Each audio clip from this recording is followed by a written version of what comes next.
Hello students, welcome to my channel Chandra academy. I am Chandrashekhar Singh और आज मैं आप लोगों को इंग्लिश ग्रामर में क्लॉज बताने जा रहा हूं। तो आइए देखते हैं कि क्लॉज क्या है।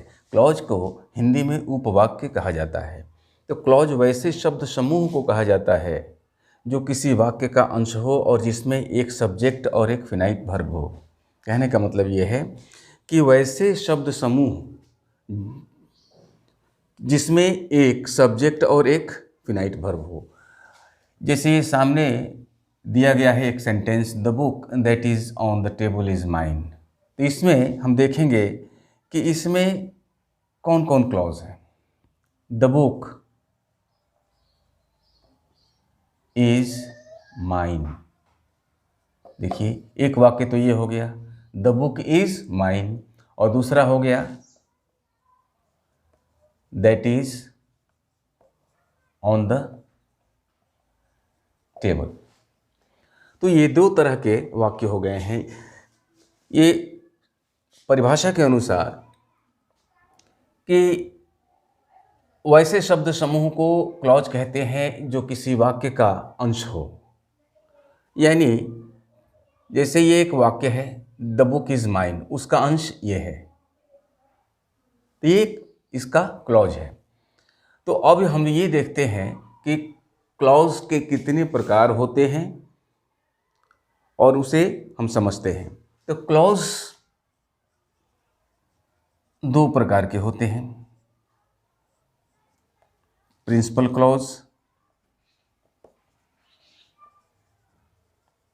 और दूसरा सबऑर्डिनेट क्लॉज।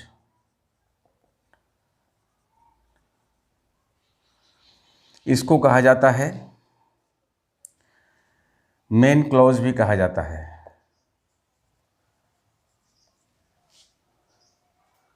और इसको जो है डिपेंडेंट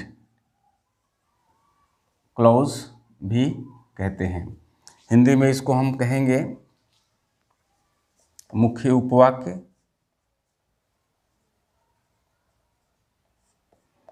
और इसको आश्रित उपवाक्य।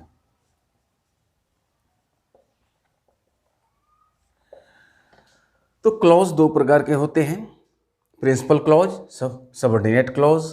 प्रिंसिपल क्लॉज को जो है मेन क्लॉज भी बोलते हैं, जिसको मुख्य उपवाक्य कहा जाता है। सबऑर्डिनेट क्लॉज का दूसरा नाम है डिपेंडेंट क्लॉज, जो डिपेंड करता है यानी आश्रित है दूसरे पर।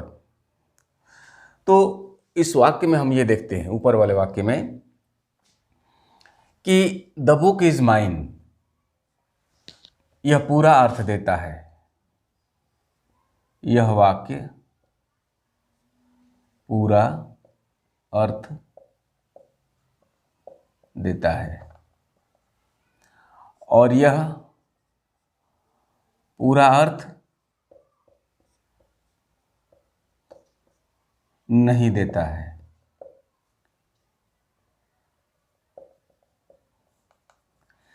द बुक इज माइन, यह किताब मेरी है, यह पुस्तक मेरी है, ये तो पूरा अर्थ दे रहा है। तो जो पूरा अर्थ देता है उसको प्रिंसिपल क्लॉज कहते हैं, पीसी, प्रिंसिपल क्लॉज। और जो पूरा अर्थ नहीं देता है उसको सबऑर्डिनेट क्लॉज कहते हैं, एस सबऑर्डिनेट, सी से क्लॉज, सबऑर्डिनेट क्लॉज।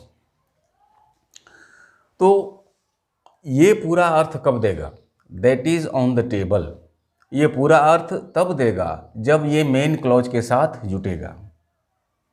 जैसे ये सामने है, the book that is on the table is mine, जब ये दोनों एक साथ मिलेंगे, यानी ये जो सबऑर्डिनेट क्लॉज है जब ये मेन क्लॉज के साथ मिलेगा तो ये भी पूरा अर्थ देने लगेगा। यानी वह बुक जो टेबल पर है मेरी है, वह बुक जो टेबल पर है मेरी है। अब जाकर के पूरे वाक्य का यह अर्थ यहाँ हुआ। अगर हम सीधे सीधे इसको देखें कि this the book is mine, यह पुस्तक मेरी है, that is on the table, जो टेबल पर है, तो जो टेबल पर है ये आधा अधूरा है। ऐसा लगता है कि इसके बाद कुछ होने वाला है, कुछ ये इससे पहले कुछ जुटने वाला है, ये अधूरा लगता है। जो टेबल पर है ये आधा लगता है, संपूर्ण अर्थ नहीं देता है। तो संपूर्ण अर्थ देने के लिए ये जो वाक्य है ये पहले वाले वाक्य यानी प्रिंसिपल क्लॉज पर निर्भर है। तो इस तरह के वाक्य को जो प्रिंसिपल क्लॉज पर निर्भर है अपना पूरा अर्थ देने के लिए, इसको हम बोलते हैं सबऑर्डिनेट क्लॉज। यानी एस सी पूरा अर्थ नहीं देता है, पूरा अर्थ देने के लिए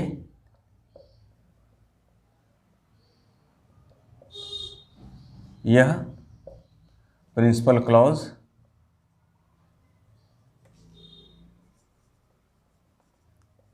पर निर्भर है। तो इसको हमने समझ लिया। तो यही है क्लॉज। अब हम आगे देखते हैं कुछ एग्जाम्पल्स जो क्लॉज से संबंधित हैं और उसको समझते हैं।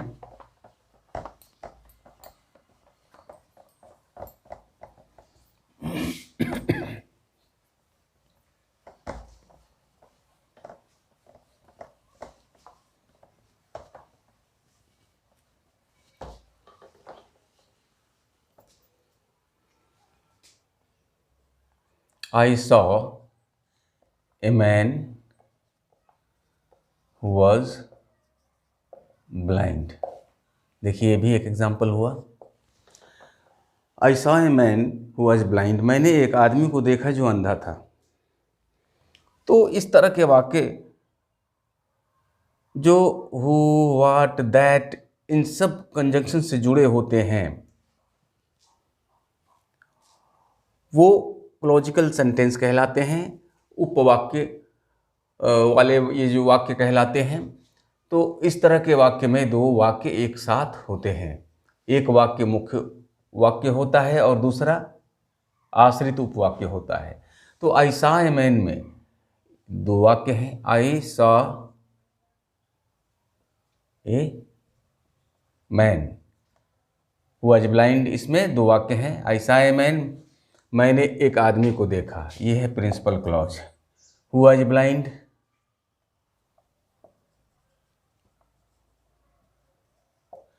सबऑर्डिनेट क्लॉज, जो अंधा था। तो जो अंधा था ये पूरा अर्थ नहीं दे रहा है। पूरा अर्थ कब देगा ये, जब ये पहले वाले वाक्य के साथ आई सॉ ए मैन के साथ मिलेगा, तब जाकर के ये वाक्य कंप्लीट होगा। तो जो पूरा अर्थ नहीं दे रहा है और पूरा अर्थ देने के लिए ये मेन क्लॉज पर निर्भर है, उस वाक्य को हम सबऑर्डिनेट क्लॉज कहते हैं। और जो पूरा अर्थ देता है, पूरी तरह स्वतंत्र है, उसको हम प्रिंसिपल क्लॉज कहते हैं। तो ये था क्लॉज।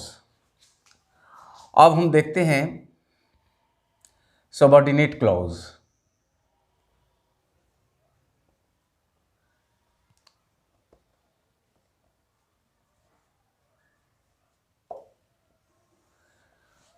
सबऑर्डिनेट क्लॉज का हम स्टडी करेंगे, क्योंकि इसी के बारे में हमको ज़्यादा जानना होता है।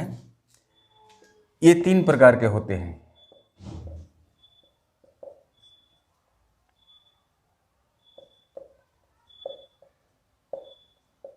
सबऑर्डिनेट क्लॉज ये तीन प्रकार के होते हैं। पहला noun clause, number 2 adjective clause और नंबर 3 एडवर्ब क्लॉज।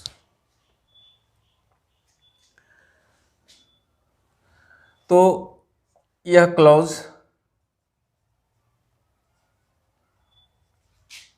वाक्य में नाउन का काम करता है,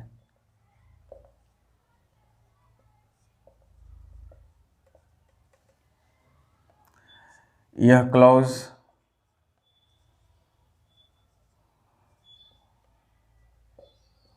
वाक्य में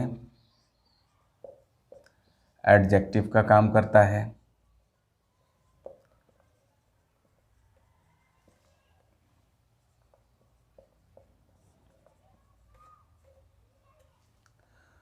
और यह क्लॉज वाक्य में एडवर्ब का काम करता है।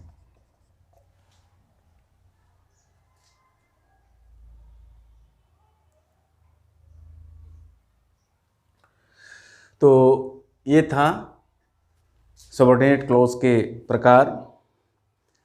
इन प्रकारों को हम लोग आगे की वीडियो में एग्जाम्पल वाइज स्टडी करेंगे। और आज के लिए ये क्लॉज का जो मैंने इंट्रोडक्शन दिया ये इतना ही है, और बाकी का मैं अगले वीडियो में बताऊंगा। तो आज के लिए बस इतना ही। यदि आपको मेरी ये वीडियो पसंद आई हो तो आप इसे लाइक करें, शेयर करें और सब्सक्राइब करें। बेल आइकन को दबा दें ताकि आपको इसका नोटिफिकेशन मिल जाए। Thank you.